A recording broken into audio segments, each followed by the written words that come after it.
Olá, pessoal.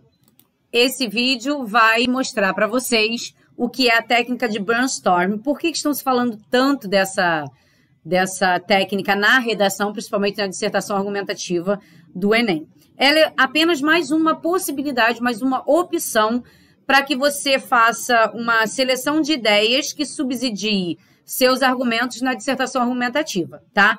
Então, como nasceu essa técnica? Nada mais, nada menos que dentro de uma empresa,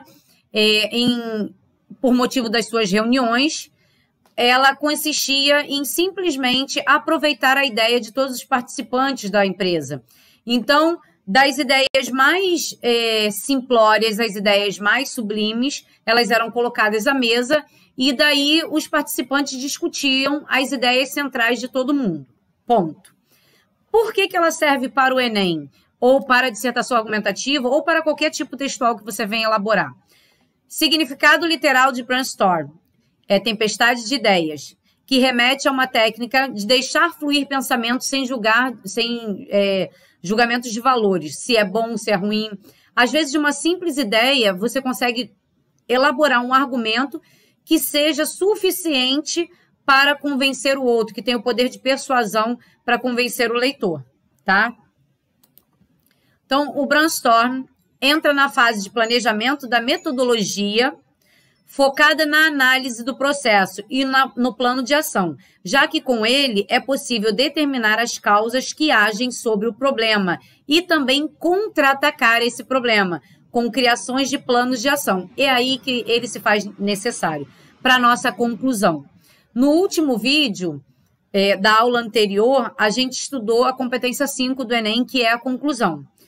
Para se elaborar uma conclusão plausível e que convença o leitor sobre seu ponto de vista, você tem que ter essa coluna vertebral, que é o planejamento textual que eu venho falando desde sempre.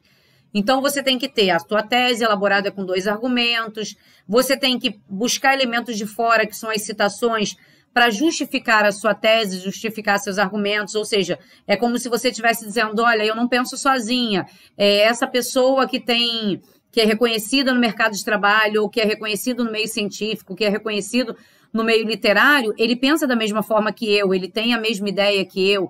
Então, é como se você reafirmasse o seu pensamento por meio de citações, de palavras de outras pessoas com propriedade no que falam, certo? De determinadas áreas do conhecimento. Daí você tem o objetivo, que é, se eu apresentei um problema, eu tenho que solucionar esse problema. De que forma eu soluciono ele? Né?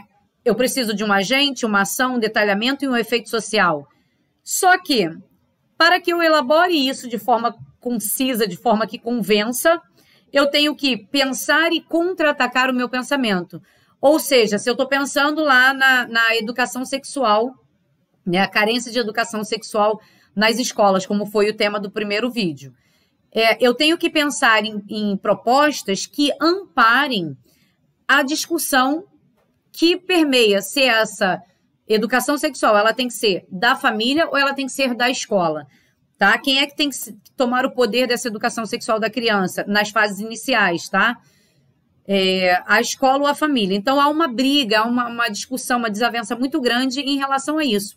Se a gente pensar por um lado, nem todos os profissionais, todos os professores são habilitados para falarem sobre determinado assunto, né? Principalmente esse. E a gente tem as famílias também, que tem a questão religiosa, tem as tradições, a cultura, enfim, que influencia a criação dentro daquela família.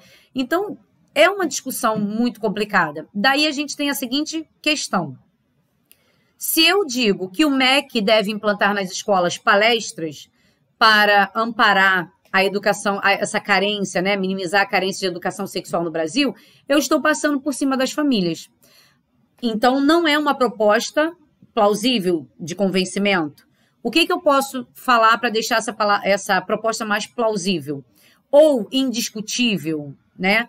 Eu posso até não concordar, mas eu não tenho como discutir, pautá-la em lei. Então, o governo federal, juntamente com o MEC, deve implantar nas leis de base de diretrizes, cláusulas ou artigo, ou seja lá o que for, que ampare a escola como provedora da educação sexual.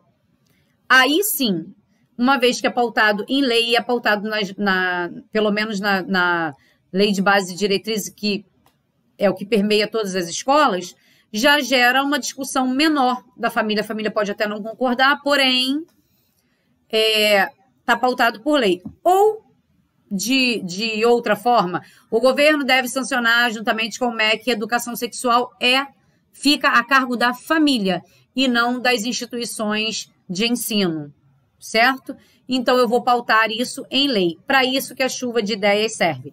Ela serve nada mais, nada menos para me dar condição de argumentar, de atacar e contra-atacar determinados argumentos, mexendo com a cabeça do leitor, persuadindo a ideia do leitor, ok?